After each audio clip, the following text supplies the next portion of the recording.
کنفرانس ایران آزاد 2021 در واشینگتن.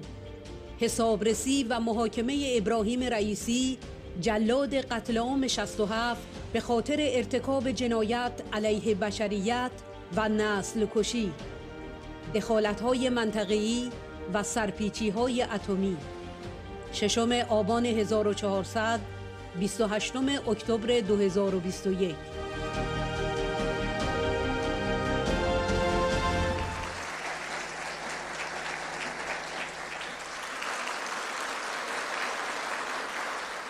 Friends, distinguished guests, supporters of the Iranian resistance, welcome to this extraordinary event in support of a free, democratic, non-nuclear Republic of Iran.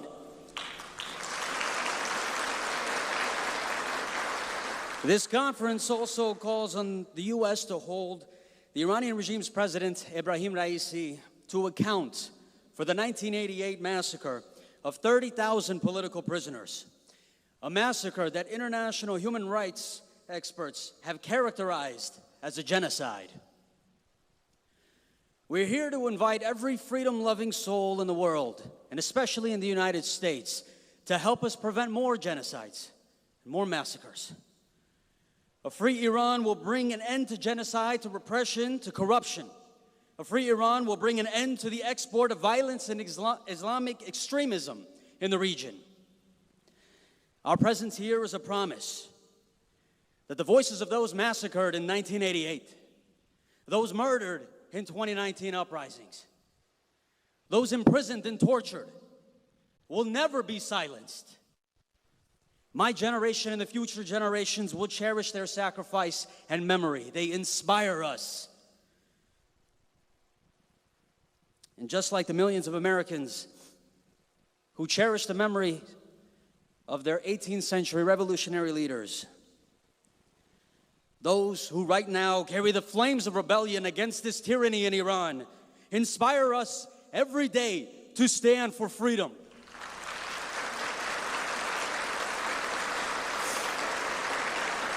Our call for accountability and justice is also backed by a strong bipartisan majority. There's 250 members of the U.S. House of Representatives and many key senators, including Senator Bob Menendez, calling for the bringing to justice of the perpetrators of the 1988 massacre. The House majority has also highlighted the 10-point plan of Mrs. Meriem Rejui, the President-elect of the National Council of Resistance of Iran. And with that said, I have been given the honor to MC today, and we're going to hear from a tremendous lineup of speakers, both Democrats and Republicans. We will hear a message from the most prominent Iranian voice on a free Iran. And finally, we will have a featured speaker who will be joining us with his prepared remarks, as well as a moderated discussion. But first, let's start with our Iranian keynote speaker, who will be joining us virtually.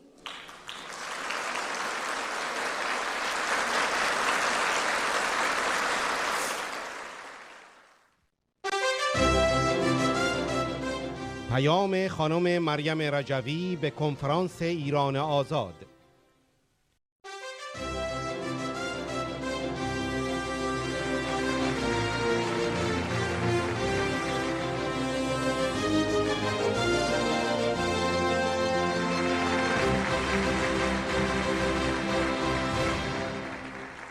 Distinguished speakers, ladies and gentlemen, dear compatriots, allow me first of all to pay tribute to the 24 PMI members who were murdered by the Iranian regime in the criminal missile attack in Camp Liberty 6 years ago. They were symbols of dignity and freedom who sacrificed their lives to free Iran. We salute them all. This is a very timely conference. The regime is engulfed in many crises with no solution. The people's daily life is worsening. The economic foundations have been destroyed. In 2021, inflation in Iran has reached 50% and unemployment is on the rise. Khamenei and the Revolutionary Guards are plundering the nation's wealth or spending it on meddling in the region as well as on nuclear, missile, and drone projects. Corruption is widespread while poverty is on the rise.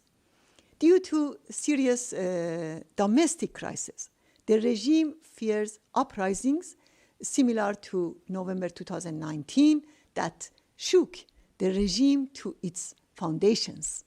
Therefore, Khamenei decided on a policy of contraction.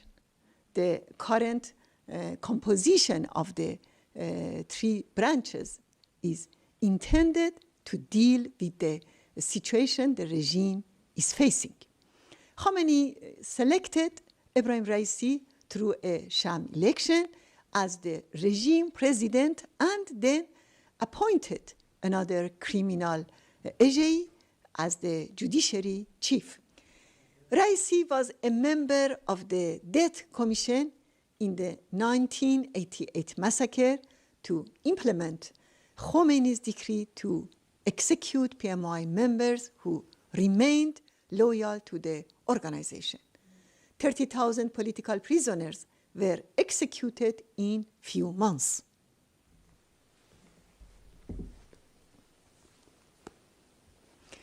This book contains the names of 5,000 of those martyrs.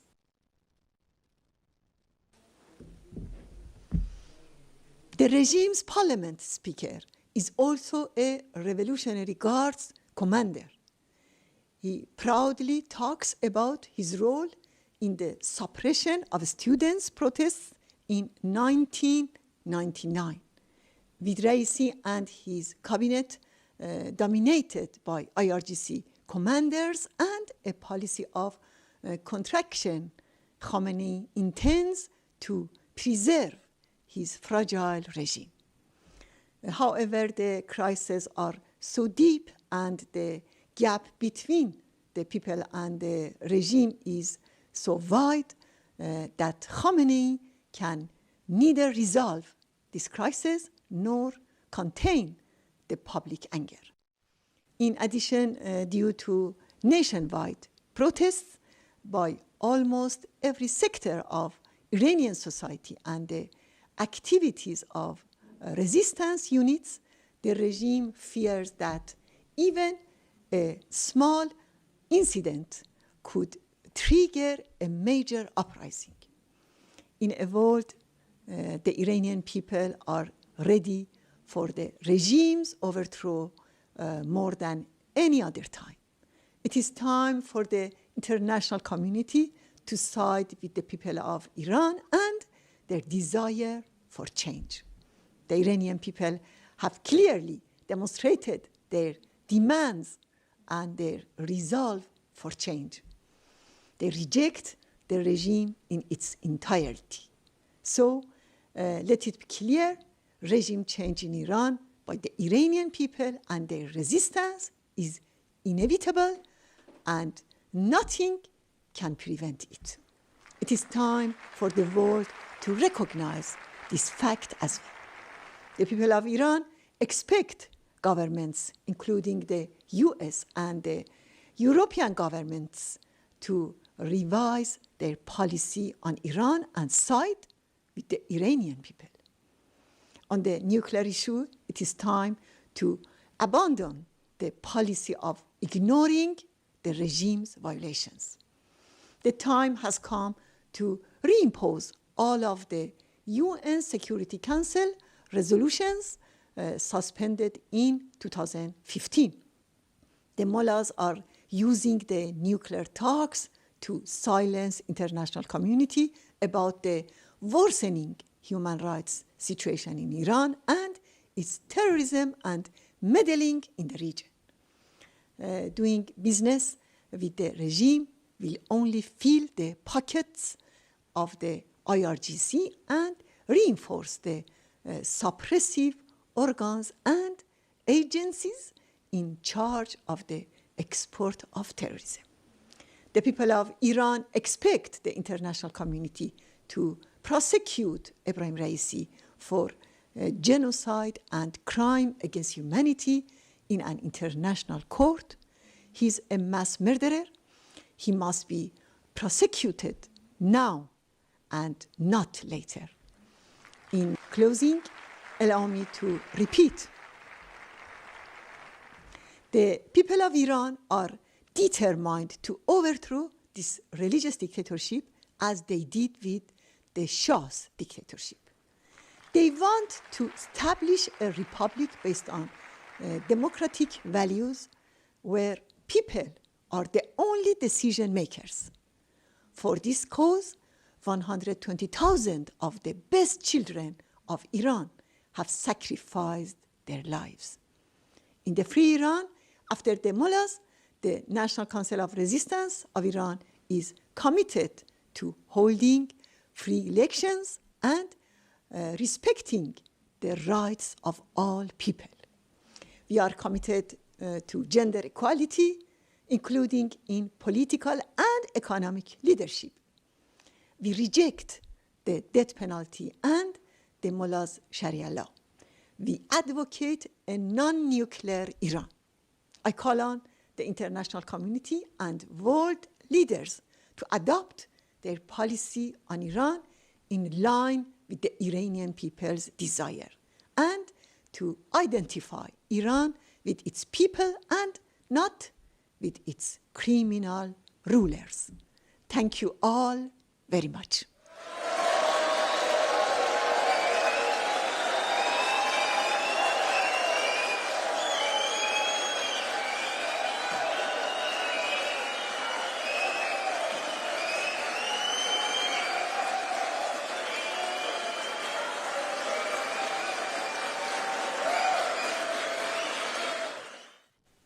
سخنرانی تاریخی مایک پنس، معاون رئیس جمهور آمریکا تا ژانویه 2021.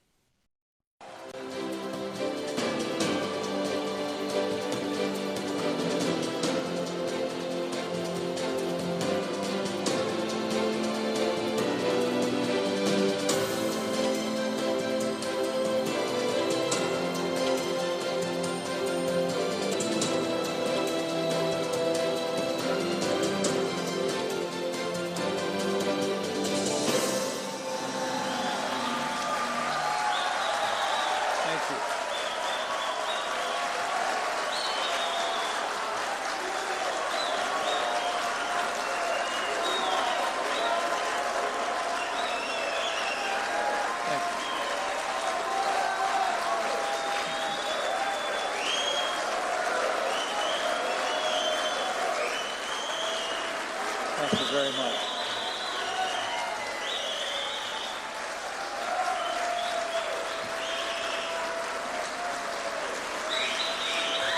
Thank you all.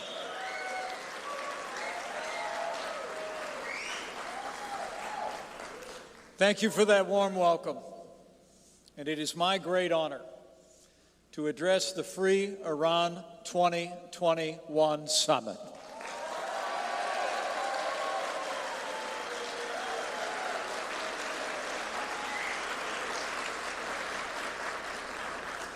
Today, along with all of you, thousands of freedom-loving people across the United States and Europe, Iran, and nations around the world are joining together in pursuit of a common cause, the liberation of the Iranian people from decades of tyranny and the rebirth of a free and peaceful and prosperous and democratic Iran.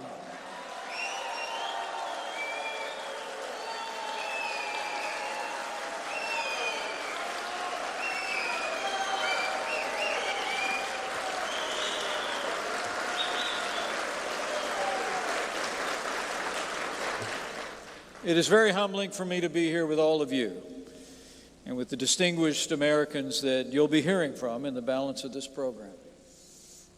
And I know I speak for them when I say I want to thank you. I want to thank you for your courageous work and the work you're doing to promote a free Iran. Thank you all for standing for freedom for the Iranian people.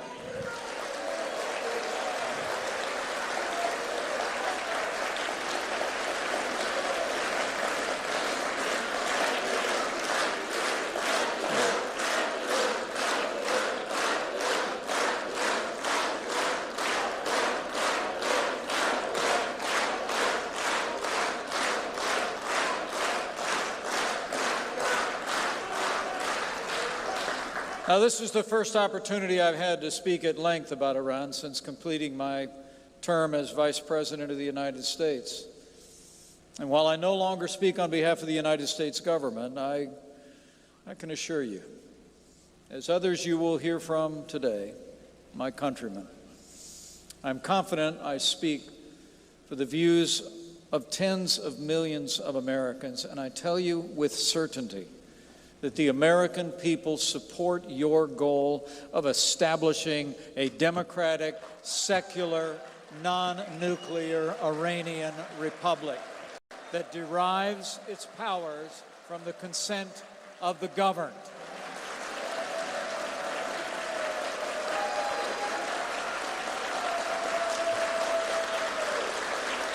It's true. Now, many American citizens trace their family roots to Iran. More than 1.5 million Americans, including many gathered here and looking on across the country, were born in Iran, which means the United States is home to more members of the Iranian diaspora than any other nation on earth. And America has been incredibly enriched by your contributions to our culture, our economy, and our society. Most Iranian Americans came to the United States following the tragic events after the revolution in 1979. They chose to make the United States their home because they knew that America is and will always remain the land of liberty.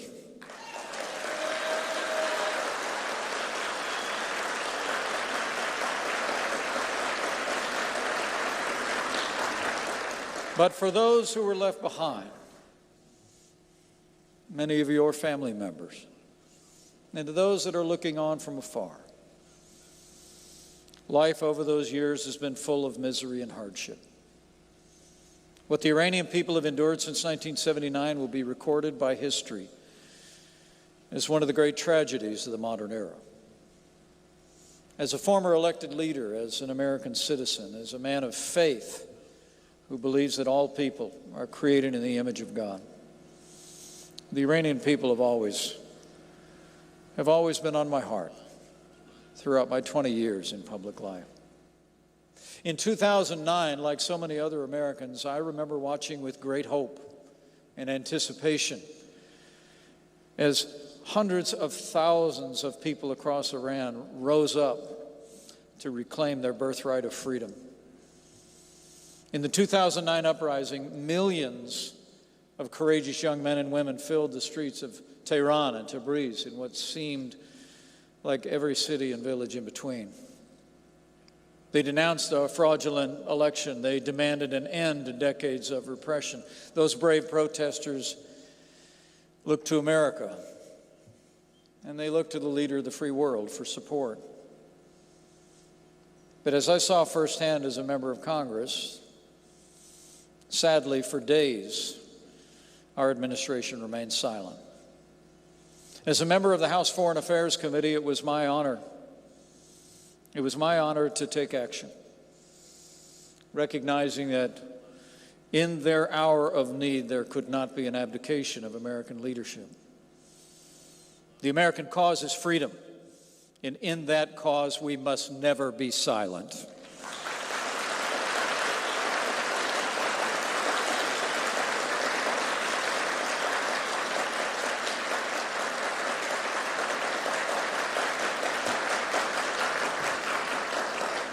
So as a member of the House International Relations Committee, I went to work. I worked with a distinguished Democrat member of Congress named Howard Berman. We authored a resolution that the late Senator John McCain and Senator Joe Lieberman, who is with us here today, introduced in the United States Senate. We expressed America's support for the courageous young Iranian protesters, and I'm proud to say it passed almost unanimously in the House of Representatives and the United States Senate. And Senator Lieberman, thank you for your strong and decisive leadership on that day.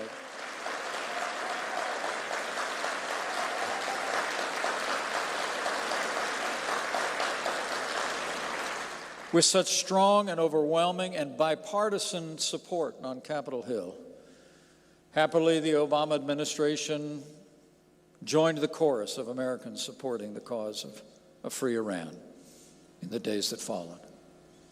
Unfortunately, the Obama-Biden administration's half-hearted support and refusal to act ultimately emboldened Iran's tyrannical rulers to crack down on that dissent. The 2009 uprising was ruthlessly put down. As I said at the time, cable television channels were filled with the brutality on the streets of Tehran. We were witnessing a Tiananmen in Tehran. But the enduring hope of a free Iran, as you prove again today, can never be extinguished. And under the Trump-Pence administration, I'm proud that America did not turn a deaf ear to the pleas of the Iranian people. We did not remain silent in the face of the regime's countless atrocities. We stood with the freedom-loving people in Iran.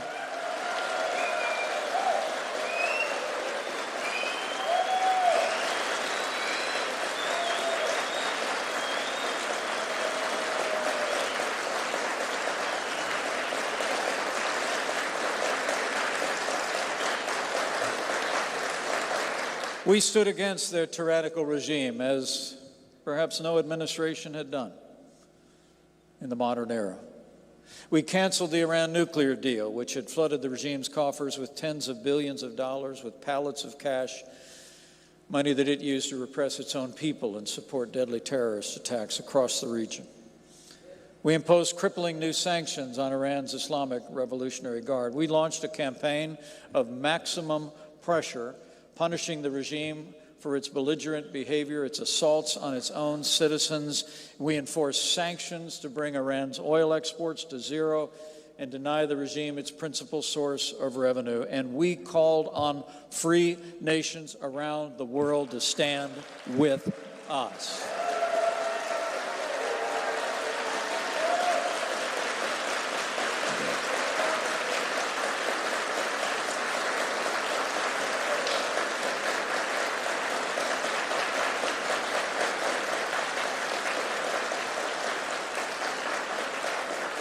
We encourage world leaders to condemn Iran's unelected dictators and defend the Iranian people and their unalienable right to chart their own future and determine their own destiny. In no uncertain terms, we told the United Kingdom and Germany and France and Russia and China that the JCPOA was a dangerous mistake for America, for the world, and for the people of Iran.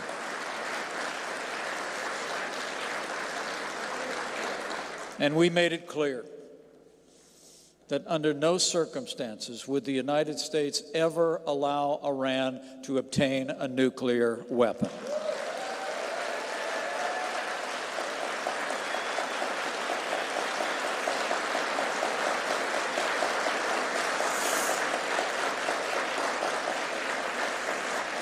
When we came into office, Iran was sowing violence all across the region, even in the wake of international agreements and billions of dollars of international support. We confronted the regime's malign activities and violence in the region. And our administration did not hesitate to take decisive action against the most dangerous terrorist in the world. The head of the Quds Force, Qasem Soleimani, is gone.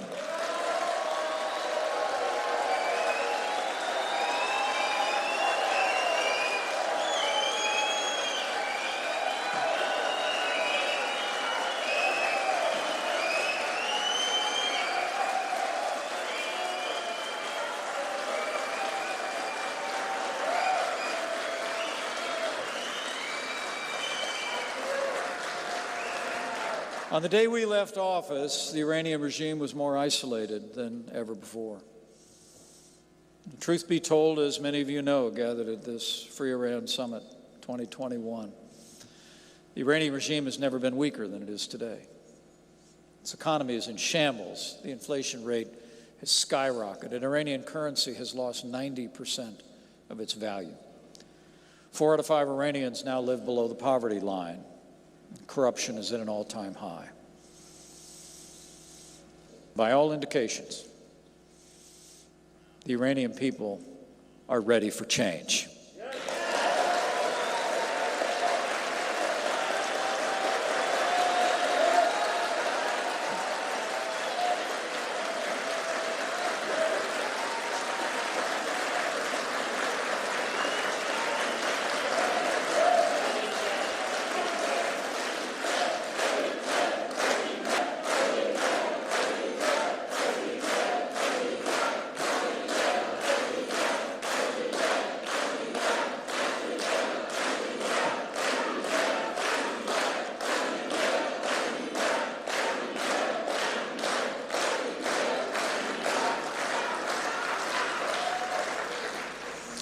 And there's every indication that the tyrannical regime in Iran knows their days are numbered.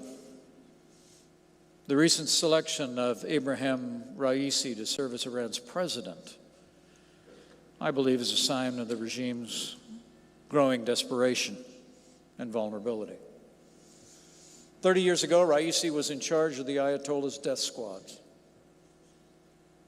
and he's now the president of that country. A brutal mass murderer responsible in 1988 for the massacre of 30,000 political prisoners. His selection as president is clearly intended to quash internal dissent and intimidate the people of Iran into remaining silent. But we must never remain silent in the face of evil. Many people attending today know well just how evil Ra'isi is. Many of you gathered here and many of you looking on lost loved ones by Ra'isi's hand. You lost your homes, your livelihoods. And as I heard in a meeting just before we gathered here, some of you barely escaped his grip with your lives. So today, with other distinguished Americans, we join you in pledging his crimes must not go unpunished.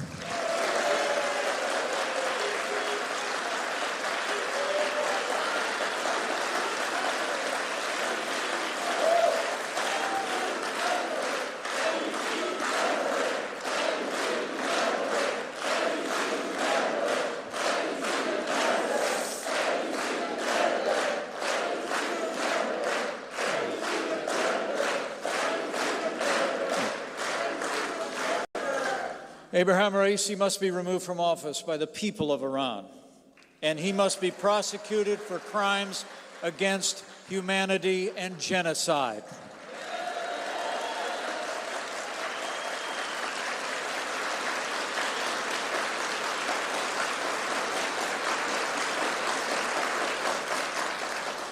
And today, by all indications, the resistance movement in Iran has never been stronger. Resistance units.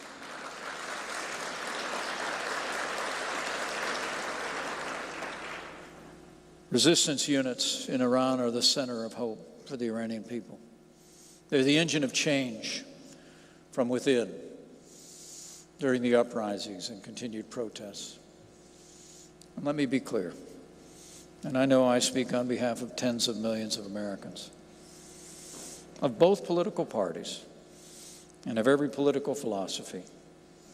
The American people stand unequivocally on the side of the Iranian people and their resistance.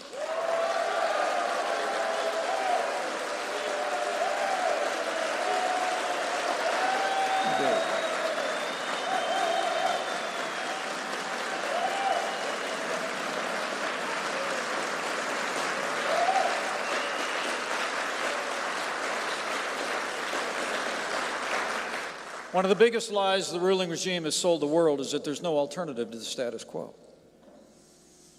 But there is an alternative.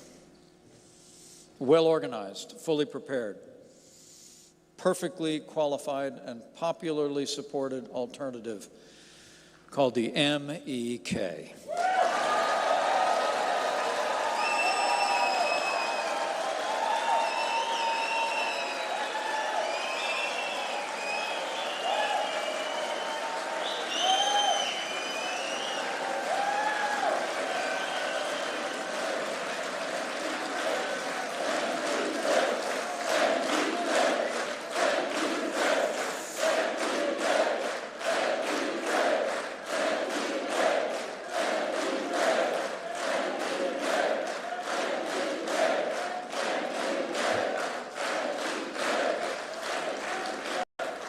The MEK is committed to democracy, human rights, and freedom for every citizen of Iran.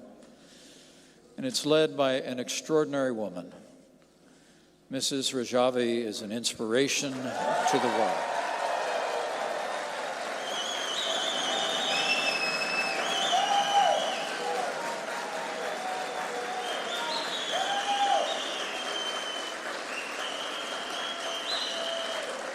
Her 10-point plan for the future of Iran will ensure freedom of expression, freedom of assembly, and the freedom for every Iranian to choose their elected leaders.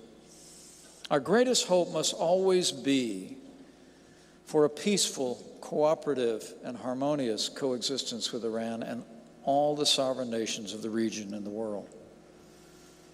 The United States will always be ready to embrace peace with all who seek it. But peace follows strength. And with our current administration's embrace of the JCPOA, their hesitation to condemn rockets being fired at our cherished ally Israel, and the heartbreaking and disastrous withdrawal from Afghanistan, our adversaries may be sensing weakness in the current American administration. They may be emboldened to test our resolve. And in fact, they've already begun to do so with reports of an Iranian drone attack on a U.S. base in Syria. Weakness arouses evil. But whatever the current decisions of the present American administration, let there be no doubt, the American people are strong, and the American people stand for freedom.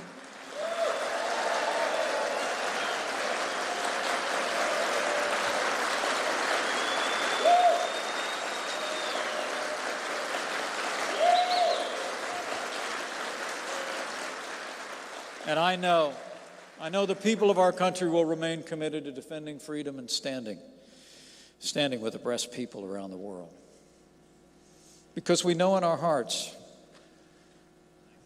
that Iran can be a great nation once again. We know the rich history of Iran, which stretches back to time immemorial. The story of a people who have made great contributions to art, music, literature, science, and commerce. And we know your story is far from over. As President Ronald Reagan said, there is no arsenal or no weapon in the arsenals of the world so formidable as the will and moral courage of free men and women. Iran will someday be free.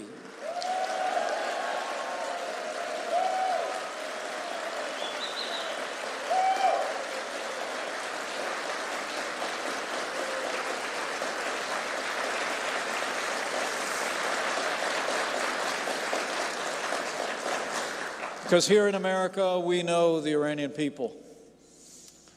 We've seen all that you've achieved in our country when you've been free to pursue your hopes and your dreams. All free nations of the world must continue to support the Iranian people in their calls for freedom and demand that Iran's leaders cease their dangerous and destabilizing actions at home and abroad. We stand with the proud people of Iran because it is right. Because the regime in Tehran threatens peace and security in the world. And no oppressive regime can last forever. I believe with all of my heart that the day will come when the Ayatollah's iron-fisted grip on Iran is ended.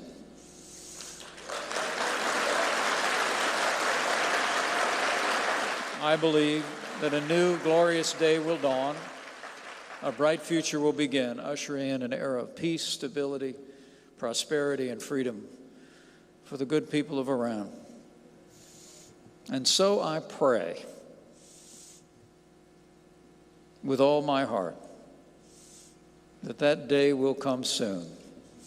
And looking at all of your shining faces, and seeing the broad support so well represented by distinguished Americans here. I believe that day of a free Iran will come soon. Thank you. God bless the people of Iran, and God bless the United States.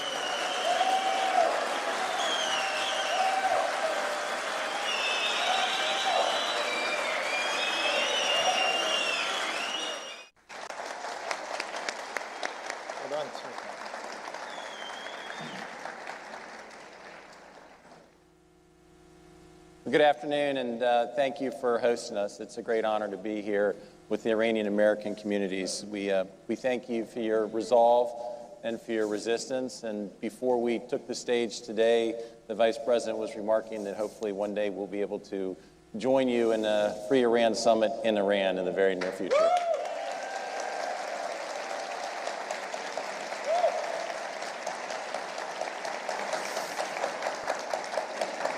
Before jumping in with a few questions for the Vice President, I think we certainly want to acknowledge a few people in the audience who have given so selflessly in their own public service to our country. Senator Torcelli,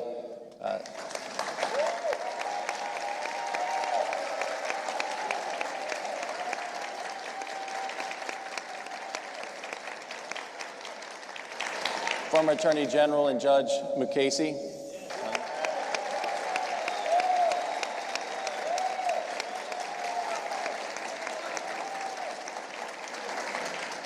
the champion of your cause for many years, Senator Joe Lieberman.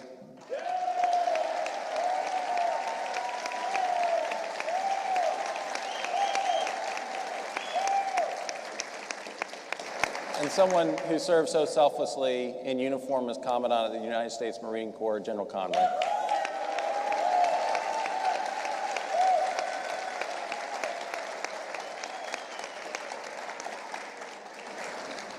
Mr. Vice President, thank you for those remarks. I know the audience clearly enjoyed it, so let me try and keep it going at a fast pace. But clearly the Obama-Biden administration and Trump-Pence administrations had very contrasting approaches to how we deal with Iran. And as you mentioned in your remarks, just this week there are reports of an attempted drone attack on a United States base in Syria by Iran.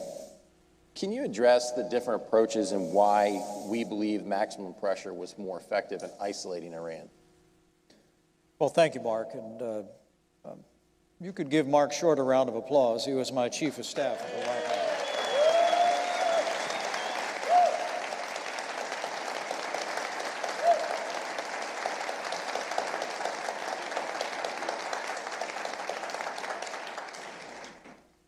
It was a fundamentally different approach that President Trump and our administration took with regard to Iran.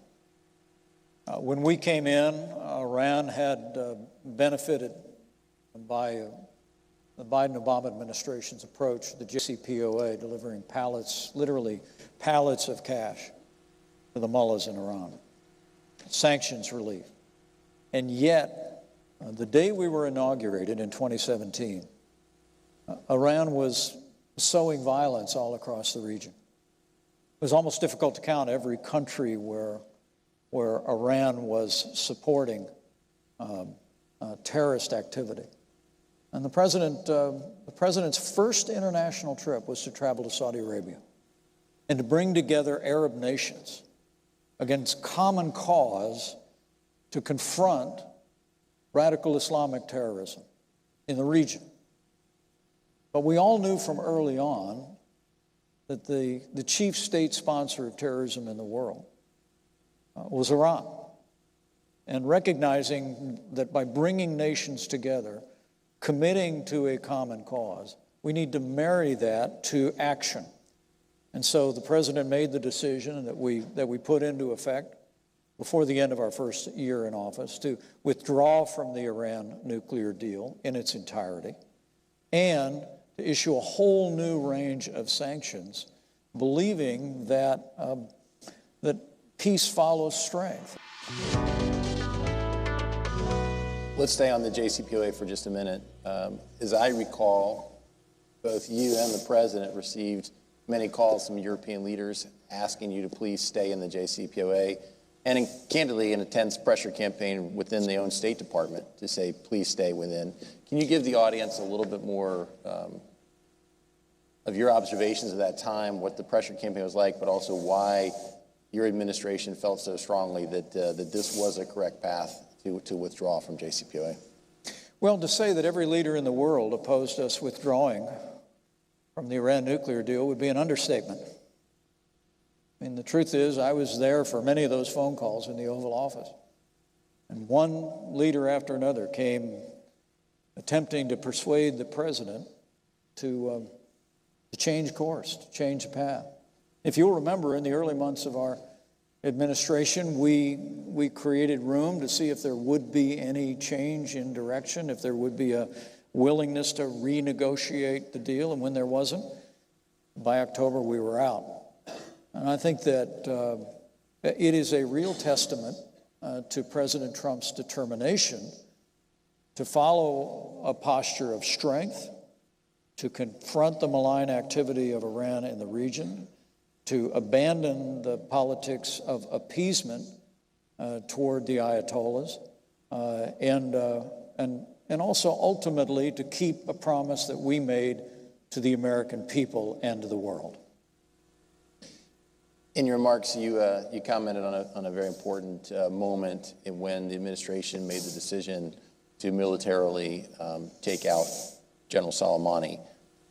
During the Obama years, the United States Department of Defense estimated that General Qasem Soleimani is responsible for the death of more than 500 American servicemen and women. He was a known terrorist. He was traveling to Iraq to foment more unrest and plan more attack on innocent civilians. But when the Trump-Pence administration acted to eliminate him, it did evoke some significant criticism from Capitol Hill. Congressman Ocasio-Cortez commented that the attack was, quote, an act of war. Senator Murphy said the question is, did America just assassinate with any congressional authorization the second most powerful person in Iran, knowingly setting off a potential massive regional war? It did not set off a massive regional war. Can you share again with the audience a little bit more of the deliberations that occurred within the administration about that opportunity and why the administration felt it was merited to conduct that attack? Well, Mark, as you know, when we came into office, we were determined to take the fight to terrorists on our terms, on their soil, to no longer yield to outside timetables. And that's what we did. From early on, President Trump also recognized the ongoing threat and the impact that Qasem Soleimani had had. The loss of some 500 service members in Iraq, directly tied to his efforts in the Quds Force. There was a prior Republican administration that had the opportunity to move against Qasem Soleimani, and I remember in the early days of our administration reading sincere regret and reflections about that because of the Americans that were lost, because of this ruthless and brutal terrorist who was equipped and supported by Iran in his role. His reach in the Quds Force was across the region, and it's hard to describe, not just what he did with American forces, but the thousands and thousands of innocent lives that were lost.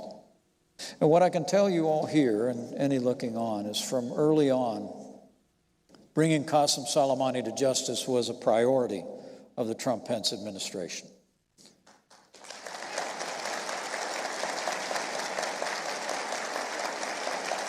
The President and I often took our security briefings together. And from early on, President Trump made it clear that we wanted to know when we would have an opportunity to bring Qasem Soleimani to justice. And when the time came, we received word that Qasem Soleimani was moving across the region, that he was headed in the direction of Baghdad with intentions to organize more attacks on Americans. And I can tell you, I was there hour by hour when that decision was made, was implemented, and our forces acted. And I couldn't have been more proud to serve alongside a president who took down Qasem Soleimani without hesitation and brought him to justice.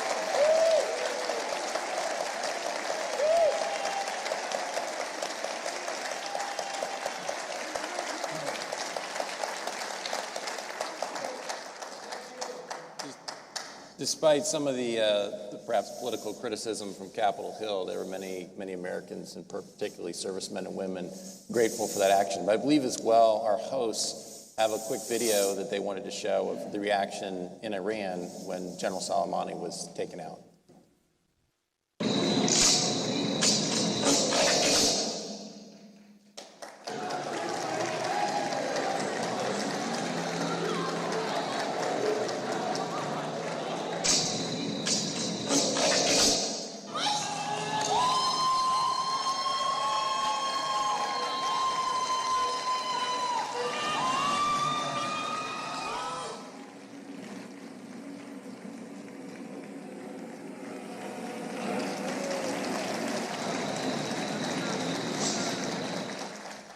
Well, I truly believe that when our administration commenced with the maximum pressure campaign, when we took the fight to ISIS, when we took the action against Qasem Soleimani, when we took down Abu Bakr al-Baghdadi without one American casualty, when Syria crossed a red line, and President Trump, unlike prior administration, sent 58 cruise missiles into Syria, said the American people would not tolerate the use of chemical weapons against innocent civilians. I think each of those steps sent an unambiguous message across the Arab world that the United States of America was prepared to confront the tyrants in Iran or in Syria, and that we were a reliable partner for security and peace. We truly do believe that isolating Iran economically and diplomatically, and combining that with continued outreach across the Arab world, can transform the region, and I believe with all of my heart, empower people that believe in freedom and democracy in Iran to reclaim their nation. Believe it.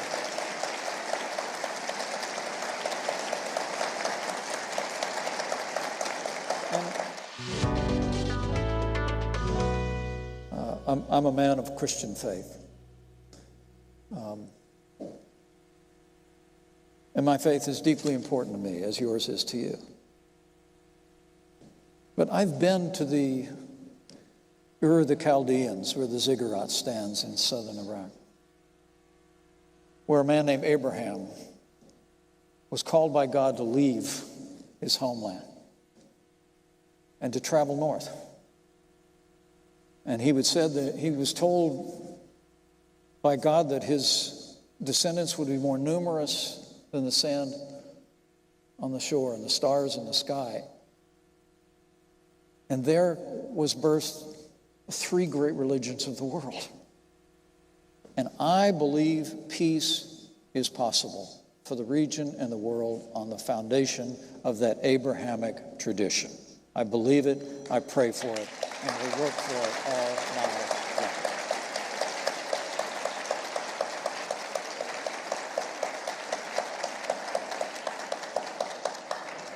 Let's stay on religious liberty for just a minute.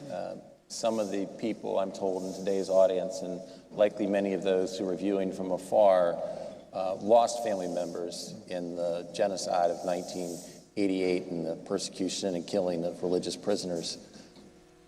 Support of religious liberty across the globe was a priority of yours in the last administration. Can you share why that was personally important to you, but also in 2009 when there was a revolution or people protesting. You and Congressman Berman stood up and defended those protests. Can you talk about, in the midst of our kind of polarized environment today, why it was important to work in a bipartisan manner in your relationship with Congressman Berman at the time? Well, and as I mentioned in my remarks, we introduced a resolution in the House, and moments later, Senator Lieberman and the late Senator John McCain introduced and passed it in the Senate. And I think that it's because of a commitment to freedom, especially the freedom of religion. The atrocity of 1988, the fatwa that was issued by the Ayatollah, resulting in the murder of 30,000 members of MEK, was ultimately about religion and a belief that people who believed in liberty and in freedom for Iran did not have the religion that was acceptable to the tyrants in Tehran. And I want to say to anyone looking on that you have our deepest sympathies for your loss in what was many years ago, but probably seems like it wasn't. But it's one of the reasons why this movement, this summit, this gathering is so important. Because ultimately the key for the success of Iran and all that explains the unprecedented prosperity of our nation, now for coming up on 250 years, is freedom. And I just encourage each and every one of you to, with the words that the American people, I believe, will continue to call on our leadership to stand firm against the tyranny. But the people of Iran should know that the American people long for you to have the same freedoms, the freedom of religion, the freedom of speech, the freedom to choose those that will govern your nation, as we have throughout these generations.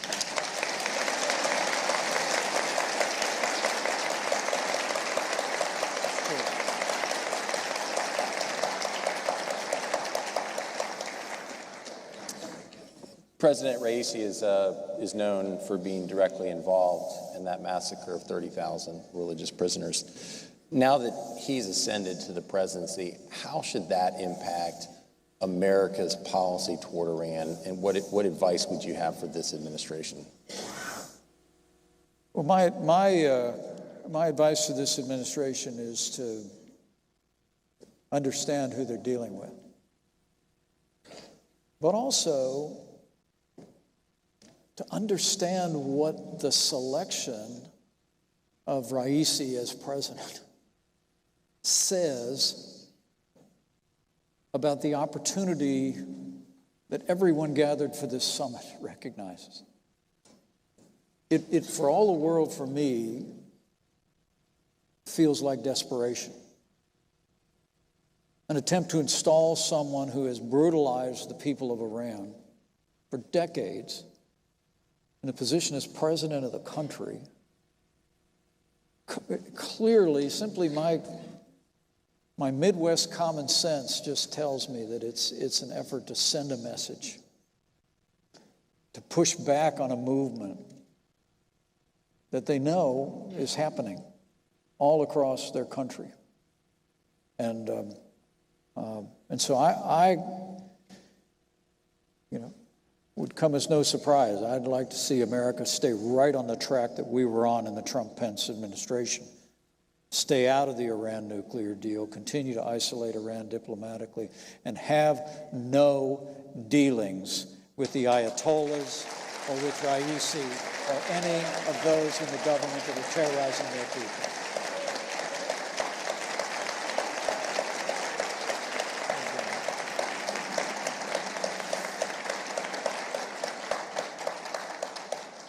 Mr. Vice President, we have time for just one more question.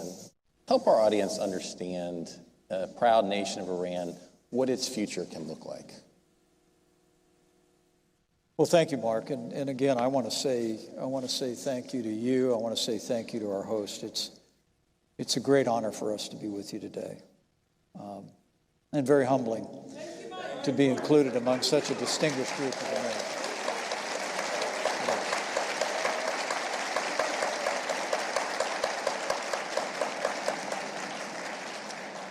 You know, I was reading the Bible on the plane on the way from Indiana this morning, and there's a great verse I've long cherished.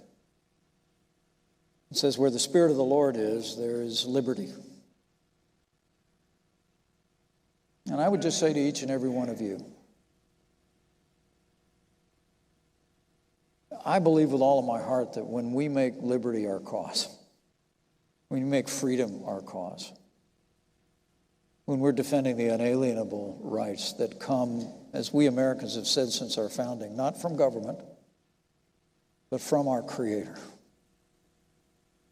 that we make His work on this earth our own. And I want to say to all of you, keep believing, keep working, keep standing for freedom and a boundless future of prosperity and security and peace for the people of Iran. And know that the American people will be with you, and I believe God will be with you. Thank you very much.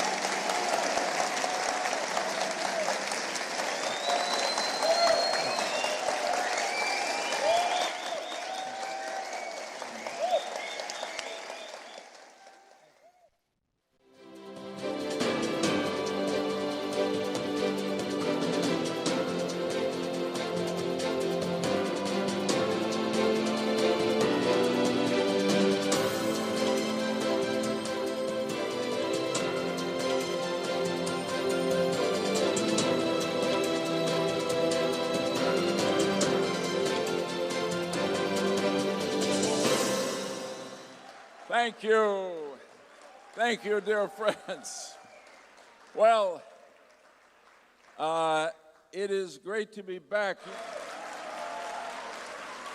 What a great crowd, and how thrilling it was to hear Vice President Pence. I turned to Bob Torricelli, and I said to him at one point in the Vice President's remarks, "Torch, we've come a long way, baby."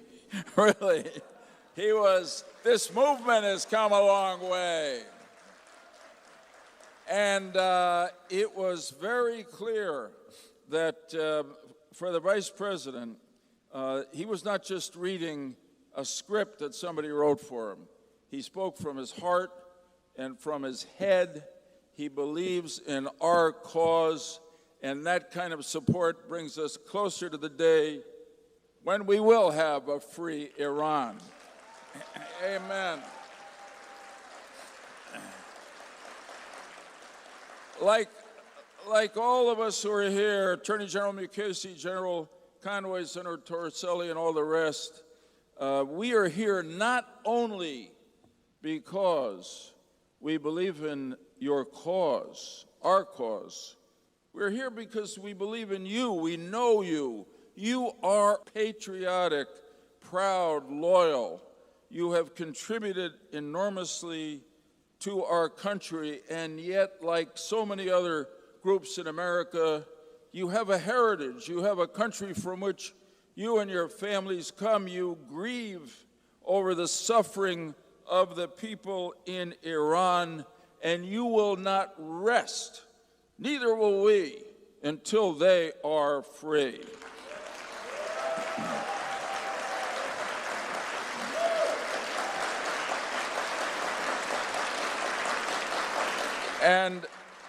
And you and the NCRI MEK have formed and constitute clearly the most broad-based movement inside Iran and around the world of opposition to the regime that exists. I've been to meetings here across America. I've been to meetings in Europe.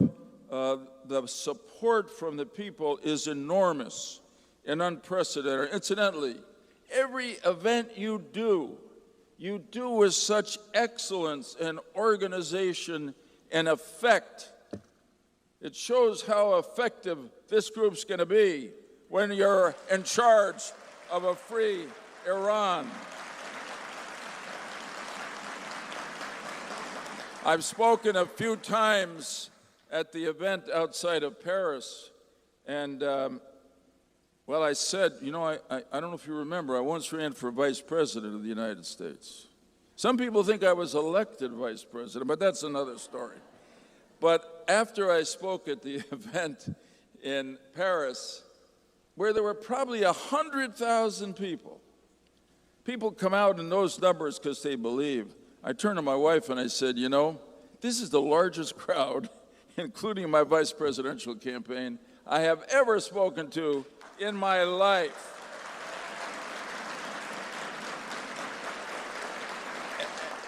And it's not just the numbers which are important. You have a platform for the next great chapter of Iranian-Persian history, of values that are totally consistent with American values. You have a plan for the governance of Iran after this regime collapses, a plan which is practical, inclusive, comprehensive, and democratic. And you have, which every successful movement must, a leader who is inspirational, deeply religious, with extraordinary capabilities and great courage, Mrs. Maryam Rajavi.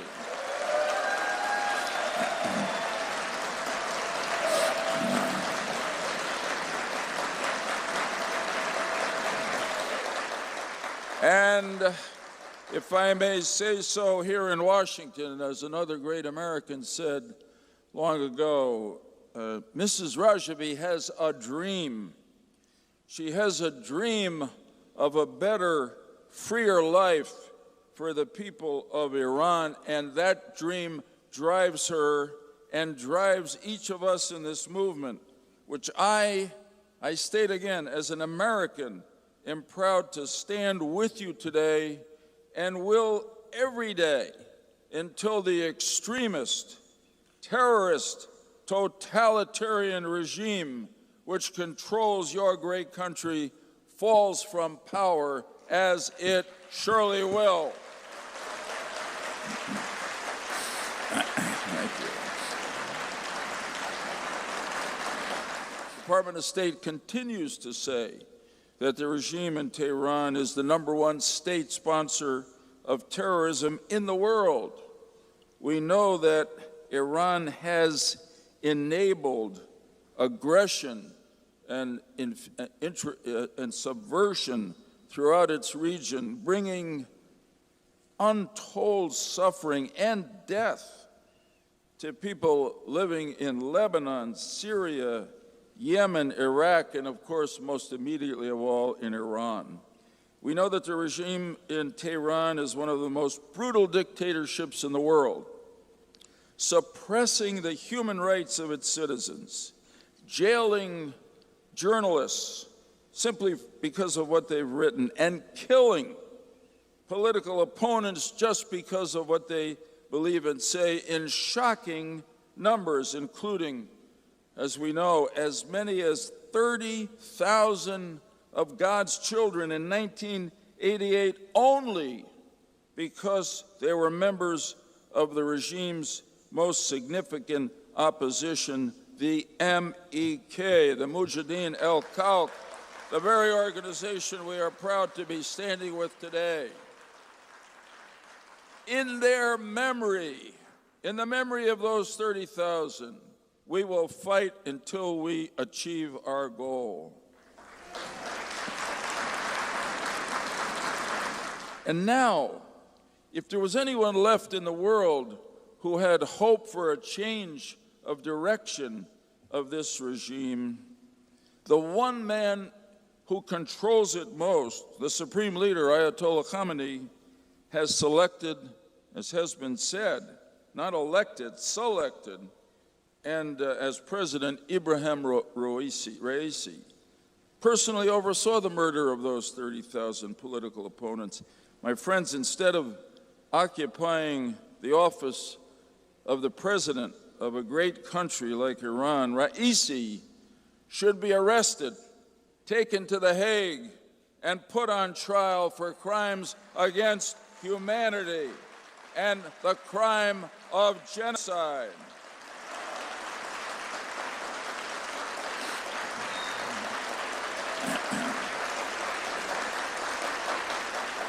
Now, these are just facts that I'm saying, and in the context of this reality, I ask respectfully, how can anyone in the leadership of our closest allies in Europe and in the Biden administration think that an effective agreement on nuclear weapons or anything else can be achieved with this regime, with the criminal history and corrupt history of its leaders, with its violent anti-Western policies and aims?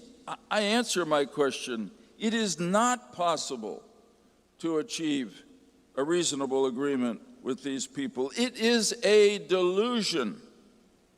It is a dangerous delusion, and yet it lives on.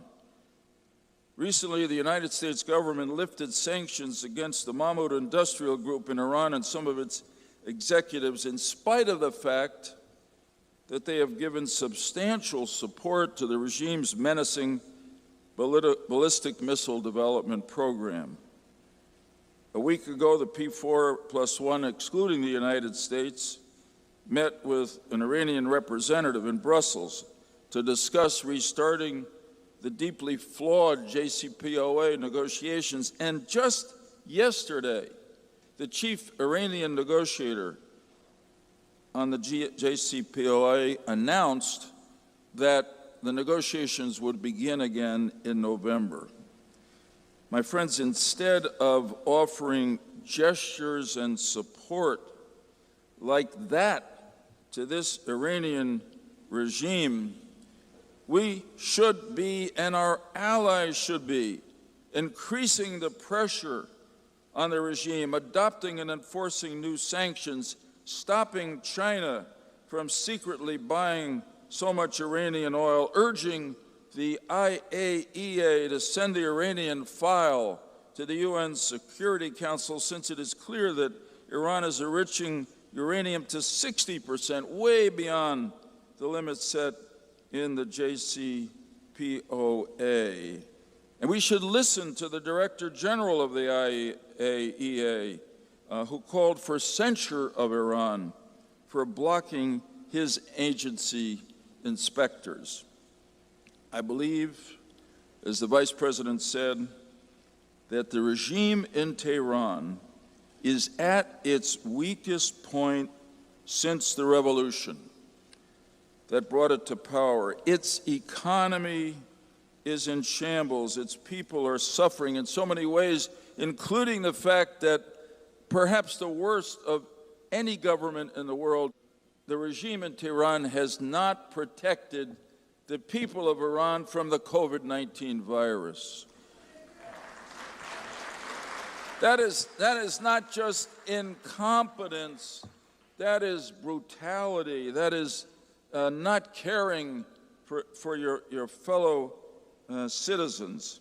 This is a moment, in my opinion, of historic opportunity that has not come before like this since the revolution of 1979, when we and our allies around the world can bring about the end of the regime by supporting the people of Iran. And here in Washington, we can rebuild, if the administration will take the lead, the historically bipartisan, nonpartisan American policy toward Iran, which existed before the division over the JCPOA. And incidentally, in doing so, we will do something good for America.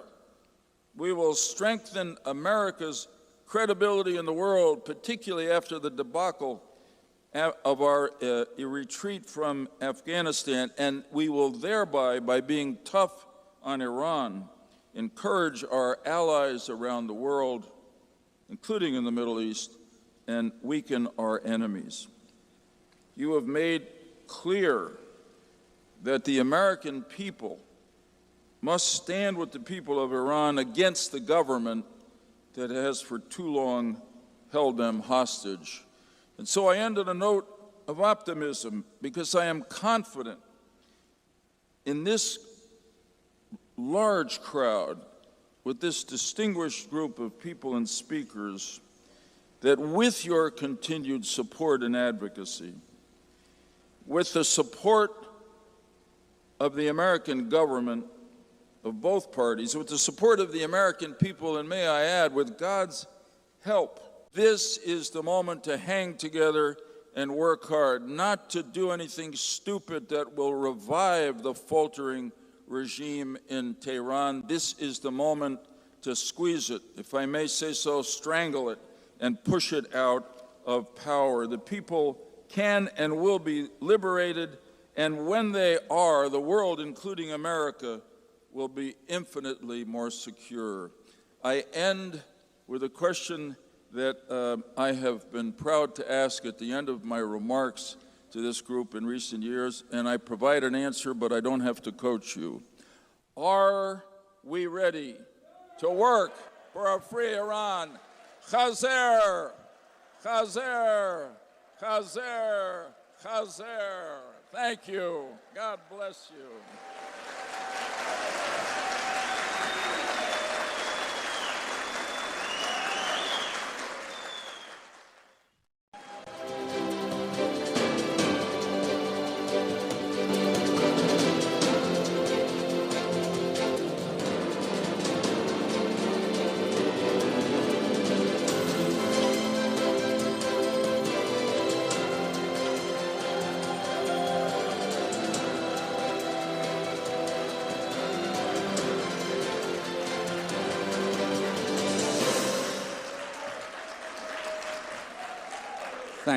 Thank you very much.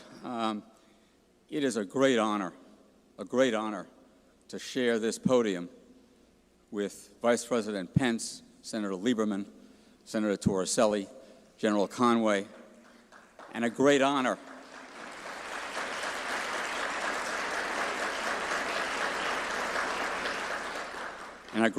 as well to appear before people like you who are as committed as you are to achieving freedom in Iran.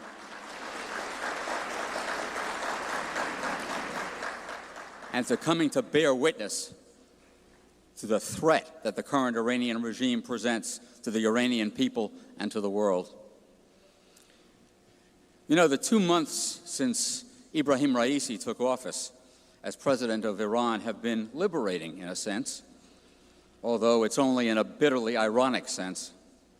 We can now feel liberated from any uncertainty about what path the mullahs who put him in power will follow internationally. The selection of a person like Ra'isi, who participated directly in the massacre of thousands in 1988, to be president, should have been enough to show that the supreme leader, Khamenei, and the rest of the regime do not care how they are perceived by the outside world, and are prepared to resort to any means, including mass murder, to achieve their goal of imposing their view on the region and on as much of the world as possible. We've witnessed since he took office, we've witnessed an escalation of threats, missile launches, attacks by unmanned aerial vehicles, and other instruments of destruction, and an approach to negotiations under the ill-fated JCPOA that can only be described as toying with the negotiations, toying with the concept of a nuclear-free Iran, and simply running the clock while work proceeds toward enriching uranium at ever higher levels and using ever more advanced centrifuges to speed the process. Meanwhile, Ra'isi has remained true to his record and has added to it by placing an increasing share of Iran's faltering economy in the hands of the IRGC. There have been demonstrations in Iran, not just over the political condition there, but also over water shortages, if you can believe it, and other shortages of other essential items. And the demonstrators have not blamed the people who imposed sanctions on Iran, they've blamed the regime. Meanwhile, the character of the regime has continued to play out in courtrooms around the world. The trial of Asadollah Assadi concluded this year in a Belgian court. Assadi was an Iranian diplomat convicted of using his diplomatic cover to fly a bomb from Iran to Europe that was to have been exploded at a Free Iran rally in Paris in June of 2018. That bomb was intended to kill Mrs. Rejui and other dignitaries who were present, as well as many freedom-loving Iranians who were gathered there, and some of you may have been among them. The guilty verdict in that case showed that an accredited Iranian diplomat, an official international representative of the regime, had dared to use the cover of his diplomatic status to carry a bomb from Iran to hand it over to two accomplices, teaching them how to operate it and then checking with them to see how the operation was going. And more recently than that, the trial of Hamid Nouri for crimes committed during the 1988 massacre has been proceeding in Sweden and has featured electronically transmitted videos, testimony by residents of Ashraf 3 in Albania who witnessed and suffered from Nouri's crimes. Nouri was a member of the IRGC who worked as a prosecutor in Gohardasht prison in 1988 when the executions were at their highest. His job included, according to the Swedish prosecutor, selecting which prisoners should be put before the commission, the death commission, that decided which of them would be executed, and then arranging the executions. 5 members of MEK who live in Ashraf 3 testified to Nouri's crimes by video conference from a courtroom in Tirana, Albania. Crimes that included imprisonment of some of them, as well as the murder of members of their families. Their testimony also implicates the current president of Iran, Ibrahim Ra'isi, who in 2009 expressed the view that whoever is with the MEK, regardless of what he has done, should be condemned to death. The court in Sweden decided that because the potential testimony of witnesses at Ashraf 3 could be of crucial importance to the outcome of the trial, and that was their view, the trial itself is going to be moved to Tirana for 2 weeks so that live testimony can be taken from witnesses from Ashraf 3.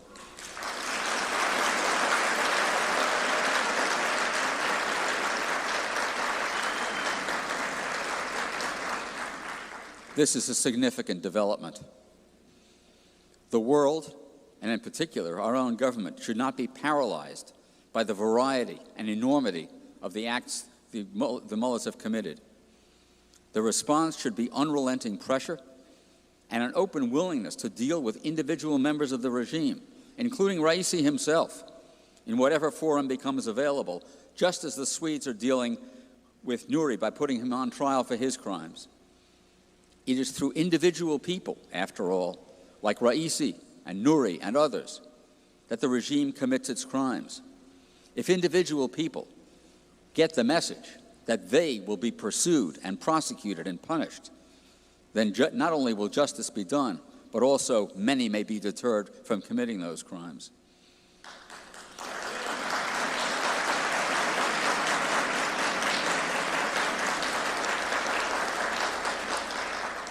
And we should not shrink from drawing explicit analogies between what these people are doing to a group within their own population and classic genocide. Ra'isi has pronounced a death sentence on all members of MEK, who number in the tens of thousands, both in Iran and elsewhere. When Winston Churchill spoke of the Nazis' program to eradicate the Jews, he said, "We are speaking of a crime without a name." That crime came to have a name, genocide, and it is a name that has been attached to what the Tutsi did to the Hutu in Rwanda. It is a name that we can properly use when discussing what the current regime has done, is doing, and wishes to continue to do to members of MEK. Of course, The only assured way to end this conduct is to end this regime, to finish what Senator Lieberman once referred to as the unfinished business of the 20th century.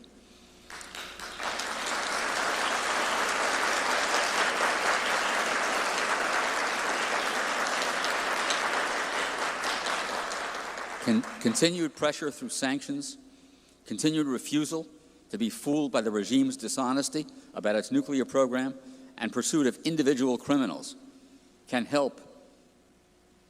Those are the tools that we have, and we should not hesitate to use them. There is an alternative to the current regime that's readily available. NCRI, headed by Mrs. Rajvi,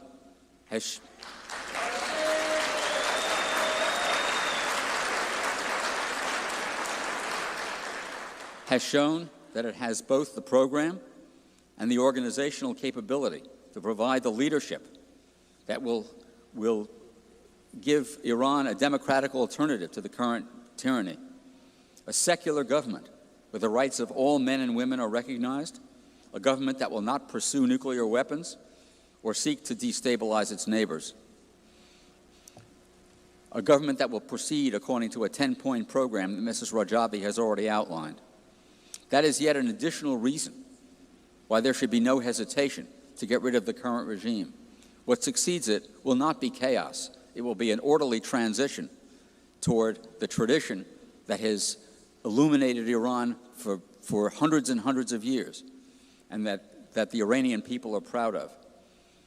It is a tradition that will be carried on by the people, hopefully the people in this room, and by NCRI. Thank you very much.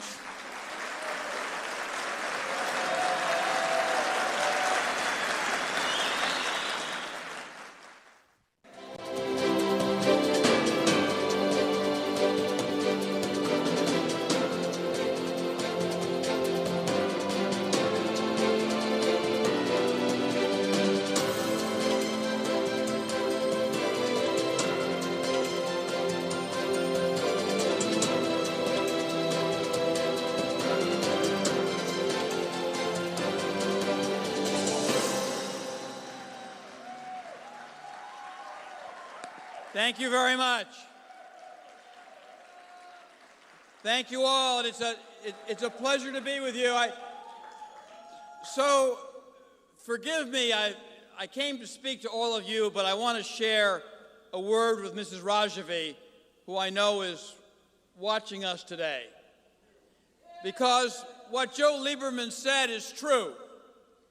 As the Vice President was speaking, I was thinking of the massacre of so many brothers and sisters in 1988, of Ashraf, of the cowardly attacks on people in their sleep in the camps, of the leaving of Iraq. I was thinking of all those years and all that sacrifice. And it's just then that Joe Lieberman leaned over to me and he said, "We've come a long way, baby."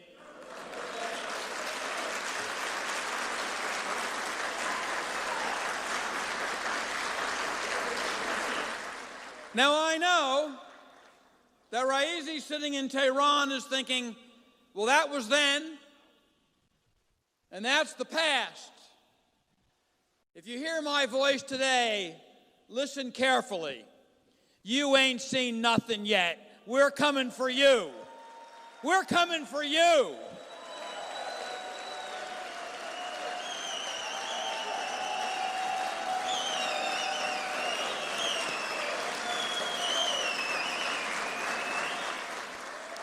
Sometimes history needs to be pushed. Things will not change in Iran unless we make them change.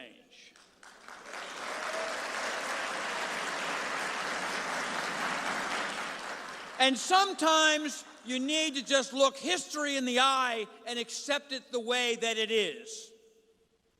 It's been 40 years. The leadership in Tehran is not getting better.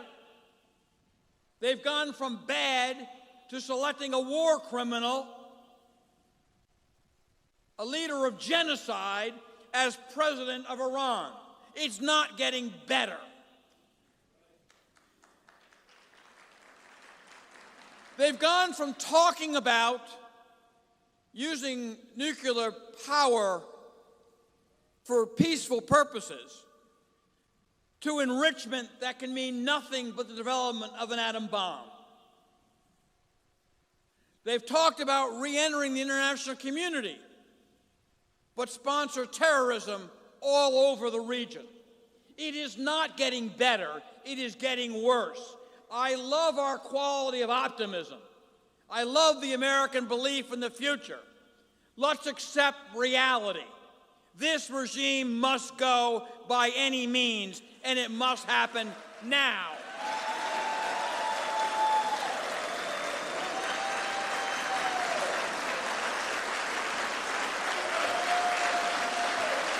I mean, it's almost unbelievable. But Iran now has a president who's afraid to go to Scotland, can't come to New York because he's afraid of getting arrested as a war criminal. You can't make this stuff up. The isolation is almost complete. I was a kid in the Carter administration when Jimmy Carter was told Iran was an island of stability. It was not even a pre-revolutionary state, and a month later the Shah was in Panama. I've heard this. I've heard this analysis. I know these words. Yeah, these dictators, these despots always look strong until they're not. Of course, we remember the Shah. History is full of these instances. When you least expect it, you know they're going to fall. You know it is soon. You know it is going to happen because you know the Iranian people. I was thinking, hearing about the pandemic that is killing tens of thousands of people in Iran, hearing that 4 out of 5 Iranians live in poverty, the desperation with which people must be living with absolutely no personal freedom. And I was thinking, it's not the Iranian people, it's the Iranian regime.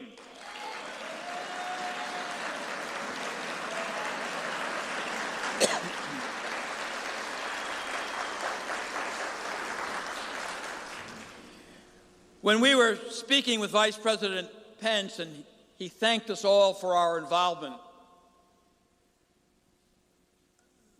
Senator Lieberman and I both said to him, of our collective 40 years in American politics, I have never seen a bipartisan coalition in America with the depth of the support that the MEK has. I've never seen anything like it. Never. It just never happened.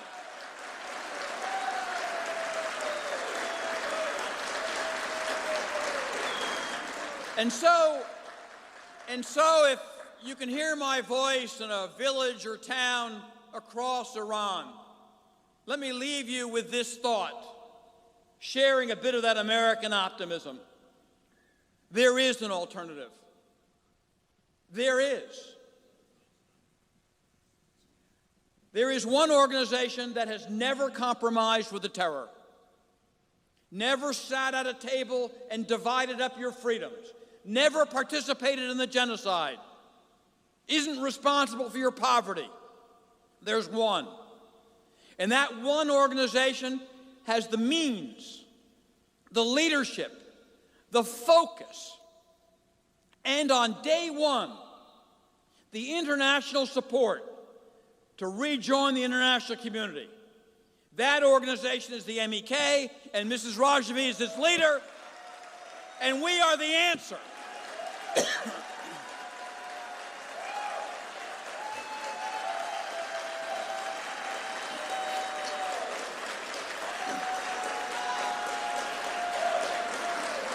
There is at the darkest of days in South Africa, when apartheid was at its strongest, the resistance was at its weakest. Robert Kennedy spoke in Cape Town to a group of students who had no power and no chance against the regime. And he said, "Never doubt the ability of a small and determined group of people to change the course of history, because nothing else ever has." A single woman united France. One planter in Virginia inspired the world. One priest in Germany united the church. Never doubt. Well, we are not a few. We are not one man or one woman. And we are not weak, but we are not to be underestimated. If you wonder where the future of Iran lies, look at the person next to you. Look to Mrs. Rajvi and thank the days, because the day will come when you will have your grandchild on your knee and you will say, "Be proud, my son, my daughter, because when Iran was on the line, the future was to be decided. Your family, your uncle, your father, your grandfather stood with Mrs. Rajvi, stood with the MEK, and reclaimed the future of the great Iranian people." Thank you. God bless you.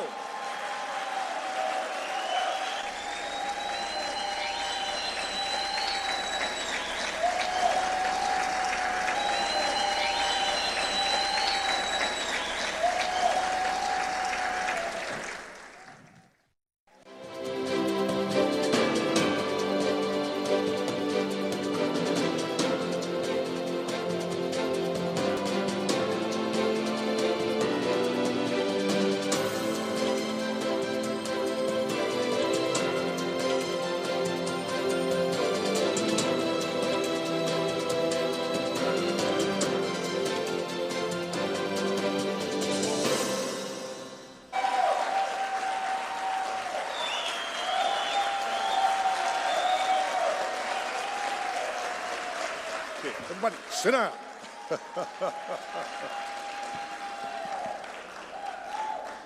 Well, thank you, ladies and gentlemen, for that very warm welcome. The first of those is Ashraf 3. And I'm told that they're viewing live today, and I certainly hope so, because I would like to send my greetings and my best wishes to those people in Ashraf 3. In a very real sort of way, they are my heroes. It probably started about 6 years ago, after the massacres at Ashraf and then Camp Liberty. Nations across the world expressed their outrage. Some sent letters, but one country did something about it.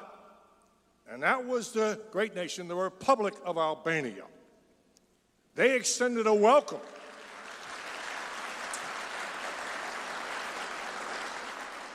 And they said to those people at Liberty, "Come here, join us, live in peace and freedom." We went there in 2019, an American entourage, if you will, of visitors. I didn't know what to expect.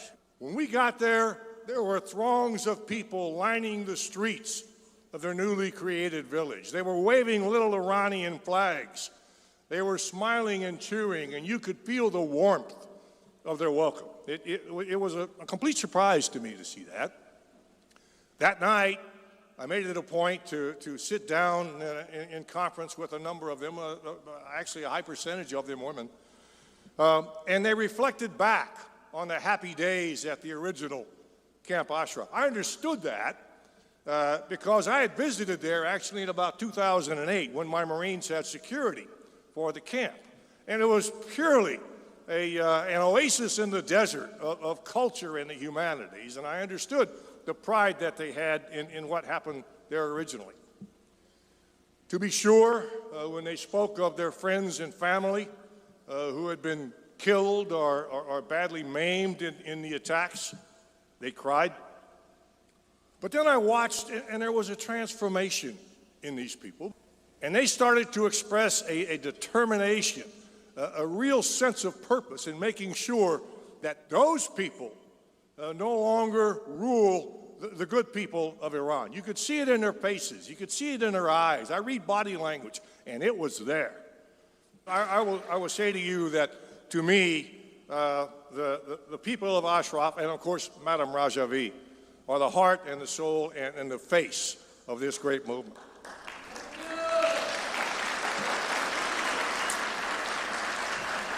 Point number 2, Iran.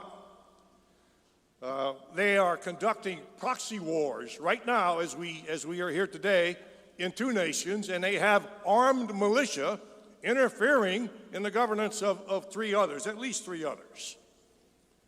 Iran is one of 4 nations on the globe that has refused to acknowledge that terrorism is bad. And to my mind, Iran is hell-bent, whatever else the world is trying to do, Iran is hell-bent on bringing nuclear proliferation to the Middle East. I say proliferation because if Iran has a nuclear weapon, guess what? Saudi Arabia, Turkey, Egypt, they're not going to stand by and have that imbalance of power. So it creates a very dangerous situation. My belief is that the nation of Iran is in near collapse.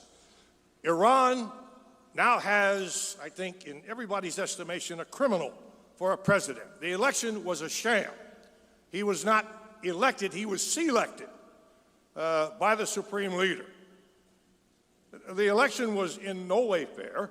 Ra'isi has the blood of 30,000 of your countrymen on his hands. He was one of 4 members of that infamous death commission that oversaw 30,000 executions in 1988. As a result, he was condemned by Amnesty International, by the Human Rights Watch, by the governments of Italy and Canada. He is personally sanctioned by the last administration by virtue of an executive order. And I'm convinced that Khomeini knew all of this, of course, when he selected him to be the leader. He is saying to the rest of the world, deal with it, suck it up. Well, do we have to do that? Must we? I can't believe that we do.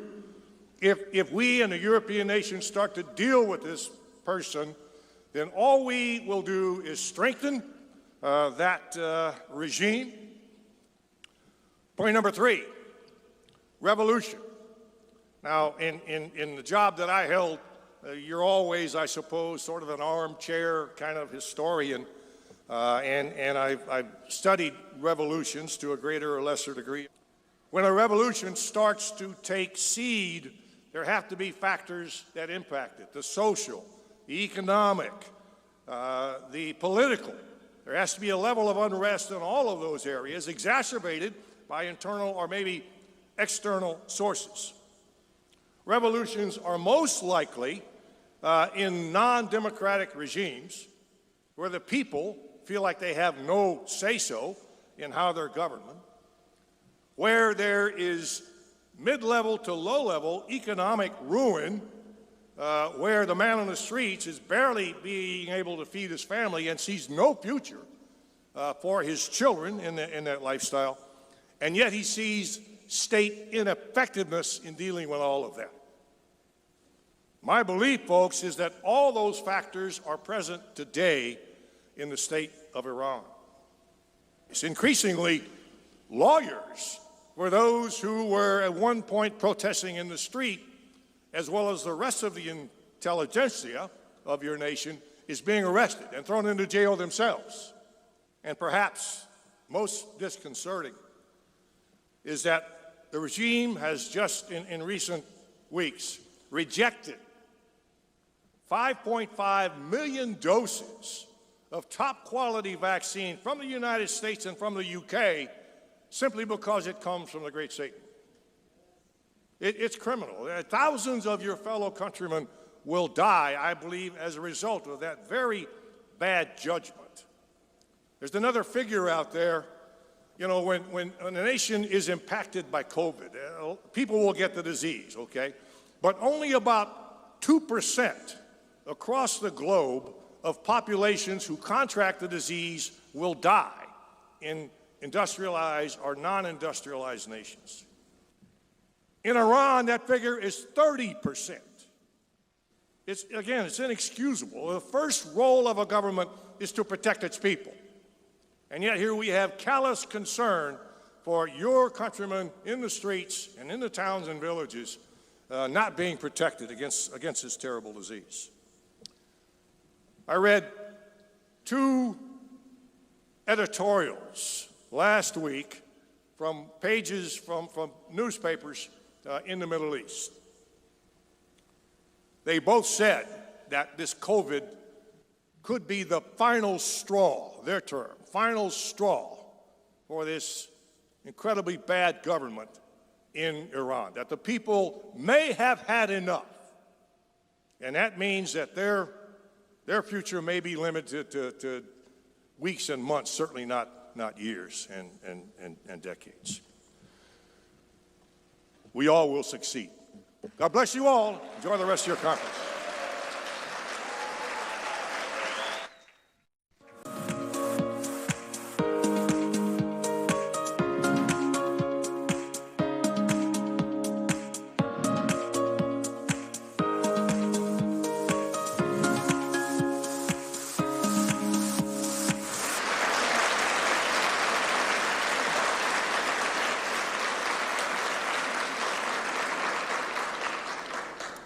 Hello, and thank you. I'm very honored to be here today and to have the opportunity to share my story with all of you. Like many of the brave people demonstrating against the regime in the streets of Iran, I too was not even alive at the time of the Iranian Revolution. In fact, I have never even lived in Iran. But the reign of Khomeini's terror has nevertheless haunted me my entire life. Ironically, I have what most would consider an unlikely set of parents that would choose to dedicate their lives and death, in the case of my father, to overthrowing the religious fascism ruling Iran. As is the story of so many others, the Khomeini regime murdered my father in 1988. I was only 5 years old at the time, but even 33 years later, that day is forever etched in my memory. And the suffering that my family endured following his death rests solely on the shoulders of the Khomeini regime. My father was a good man. He cared deeply about the fate of his homeland and about preserving human rights and women's rights. He loved his religion and was repulsed by the idea of fundamentalist clerics manipulating and distorting it in furtherance of evil. And these were the very same values that drew him to the Mujahideen Khalq. It is true that the example my parents set for me shaped my life in remarkable ways. But I am now myself mother to 2 daughters. And that is why I continue to stand here today, hand in hand with my brave brothers and sisters in the streets of Iran. I am now the example setter, and I stand with the Mujahideen Khalq on my own accord. I stand with them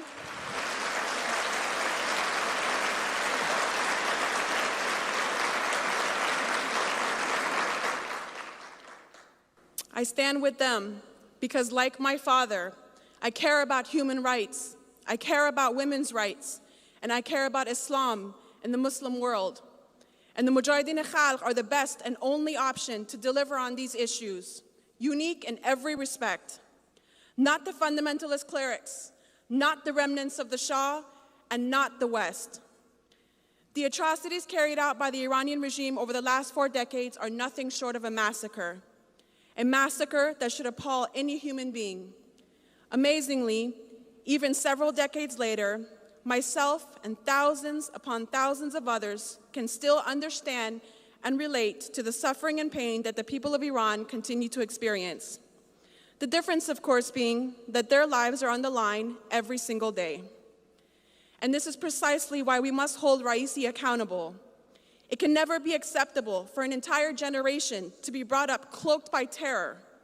Ra'isi's reign of terror began long before this generation, and even the one before it, and it must end now.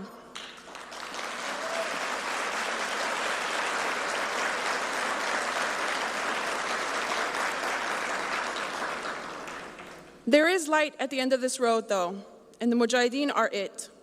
They embody the values of peace and equality shared by the Iranian people. By embracing Ms. Maryam Rajavi's 10-point plan, we are in fact embracing a free and democratic Iran. The prospects for change have never been as definite as they are right now. The people of Iran are thirsty for change, and they need us, freedom-loving people around the world, to stand with them. Thank you.